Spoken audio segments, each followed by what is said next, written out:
I'm feeling much better today. For the last couple of days I've had a cold and I've been in bed, and today I've managed to get myself to work and I'm feeling, my head's not sore.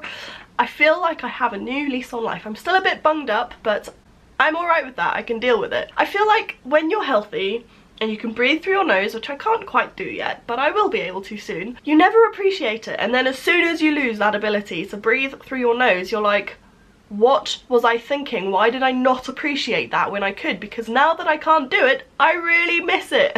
As I'm feeling rather exuberant, I thought now is the time to film something I've been meaning to film for a few days. I'm tutoring / running workshops at Warwick Folk Festival this coming weekend, and one of the things that I was asked to do was come up with a few little sample things that I could go through for roughly an hour at a time with young people. We normally aim for between 12 and 25 years old. I do this through an organisation called Shooting Roots. I will put a link to them in the description box down below, but basically their aim is to spread folk arts to young people. Now obviously you all know that I am obsessed with textiles, crochet, cross-stitch, knitting, spinning. All of those are things that I would love to spend my time doing. I know that a lot of people don't love to do that stuff, so I wanted to find a few crafts that I could quickly and easily teach with a small cost and little equipment requirement that would attract the people who weren't so interested in the textile types of things. Because the organisation is focused on traditional stuff, I thought I wanted to try find some traditional craft. I turned to this book, which is Victorian Crafts Revived by Anne Hulbert. It's pretty old. Ricky gave this to me. I'm going to guess it's an 80s book. Ooh, 1978. And I went through this. There were a few things that were going to be totally unsuitable.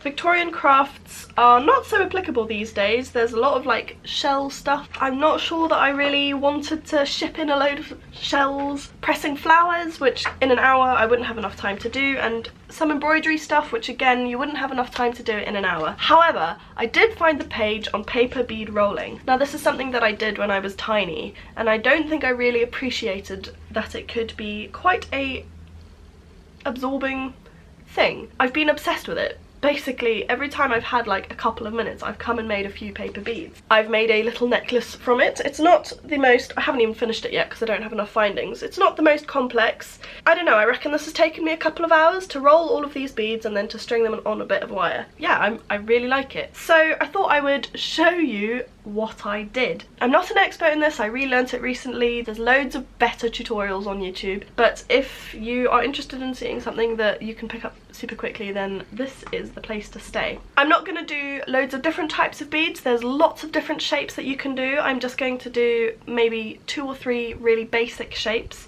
and then go forth and explore the world of paper beading is your oyster. It was my birthday recently. I'm sure if you've been on this channel for a little while you will have noticed that. One of my presents came wrapped in this wrapping paper, and I've discovered how I can immortalise it into something that I can reuse time and time again and just really enjoy. So I'm going to make these beads that I'm doing out of some wrapping paper, and then one day I'll turn it into a necklace or something, and then know that every time I wear that necklace I'll be wearing part of a gift that my dear friend Ricky gave me.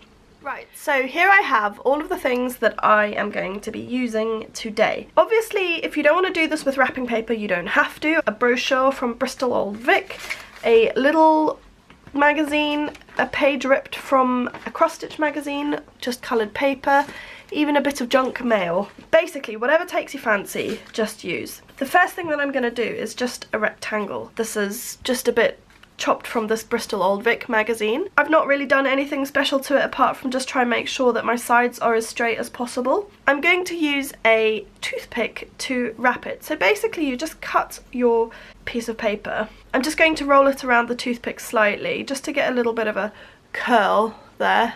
And then all I'm going to do is just roll it up, trying to make sure that the sides are as even as possible.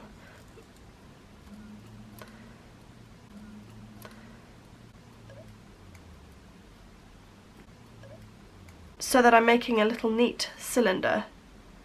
You can get special tools for this, but my opinion is that if you aren't sure you're going to be into something, don't buy the tools, because otherwise you'll end up like me and have all of the crafting things and none of the time and none of the space. I say that in the full knowledge that I have been so obsessed with this for the last few days that I do actually have a paper bead rolling tool coming to me. I'll post a link to where you can get them if you decide that you do really enjoy this. Okay, so I've wrapped my little rectangle around my toothpick quite tightly, and then I'm just going to put, this is just normal PVA glue, a drop of that on there, quite a large one, because I want some overflow, and I'm just going to keep on spinning my toothpick and just spreading the glue evenly out over it so that you get a shiny finish on it, which is why I use PVA glue. I do keep a little bit of tissue paper here to get the glue off my fingers. So that is literally just a little cylindrical bead. And once it's dried slightly, I'll pull it off the toothpick and it'll have a hole in the middle to string it through. Okay, the next thing I'm going to show you is triangles. So this is my favourite type. This is what I always turn to for the lid on my glue. I don't use a guillotine or anything to make them. I just draw my triangles. I've cut this bit of wrapping paper so that it's even dimensions. So it's 17 across, an indiscriminate amount up. I don't really care. And then I've done 2 centimeters, 2 centimeters, 2 centimeters all the way across, and then at the end here that's 1 centimeter, and then I've offset it. So the other side, here is my 1 centimeter, so I'm going to do 2 centimeters, 2 centimeters all the way across until I've got 1 centimeter there. That makes my triangles. And then I'm just going to really carefully cut it. You don't have to be too exacting here. I'm not a perfectionist. And also, I've drawn on the back because when you roll them, if you draw on the front, you can see the pencil marks, and I don't like that. And if you experiment with different types of paper, you can get some really cool effects. So for example, here I've got stripes on my wrapping paper, and I could be cutting it this way, which will give me a different effect to if I cut it the way that I am cutting it. I'm not going to make you watch this. I've actually cut loads of these already.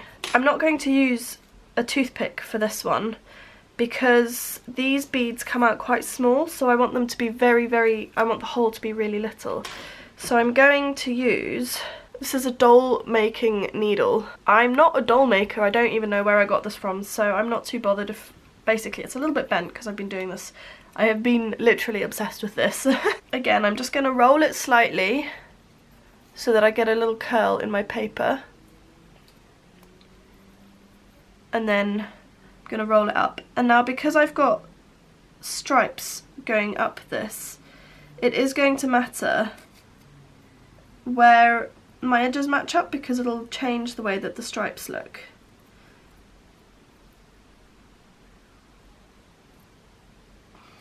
I'm just gripping slightly onto the edge of the bead with my nail to make sure that it doesn't rotate around the needle.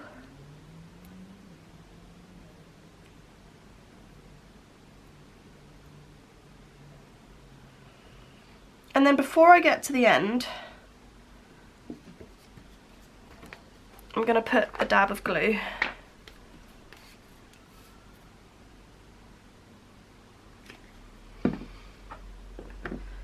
And then roll it.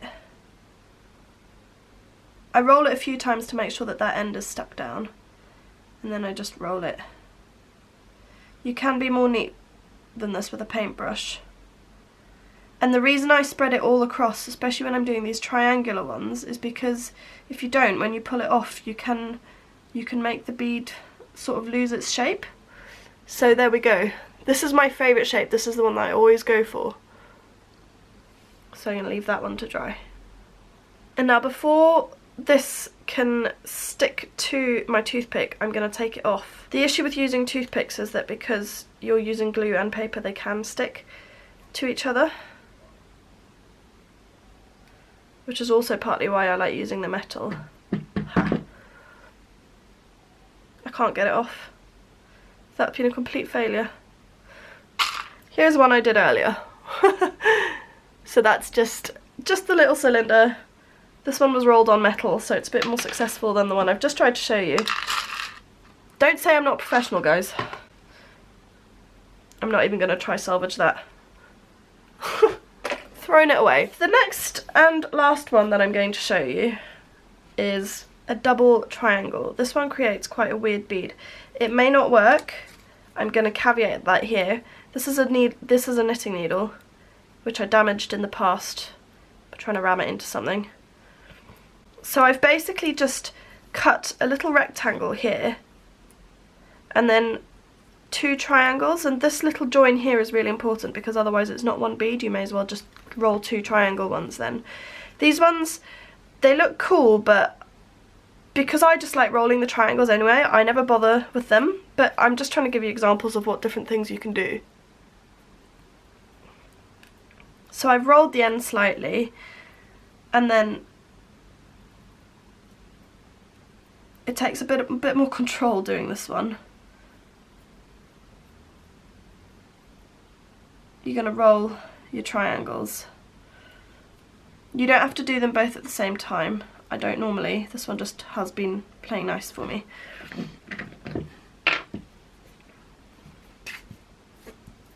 This is just normal coloured paper, and I have found that if you let the glue dry too much whilst you're rolling like this, you can affect the colour of the paper.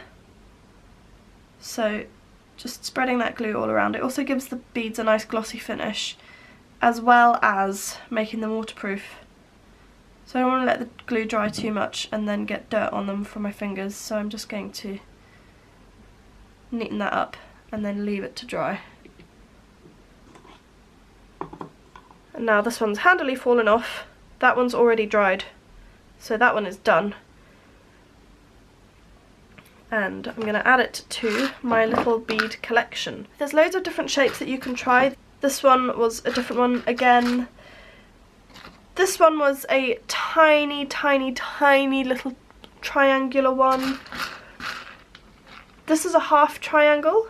So when I cut this here, the edge one is obviously not diagonal on both sides. So you roll with this straight edge lined up the whole time, and it creates this little half triangle bead. And as you can see, I've got different bits of paper here. So this one is exactly the same as the one I've just done. It's a double triangle, and it's just in plain paper. This was from a, don't know, real estate brochure that came through the door. I think that's it. Newspaper makes pretty good beads. Just experiment, have fun with it. I'm going to sit here and make a few more so you can watch. And if you guys make any, then let me know. I'd love to see them.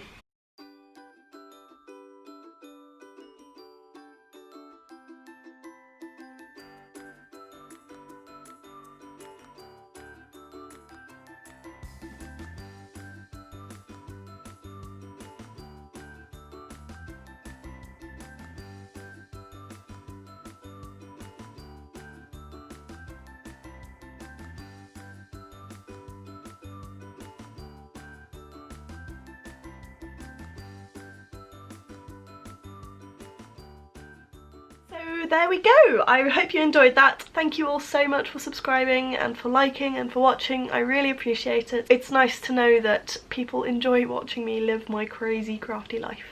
I'll see you all soon. Bye!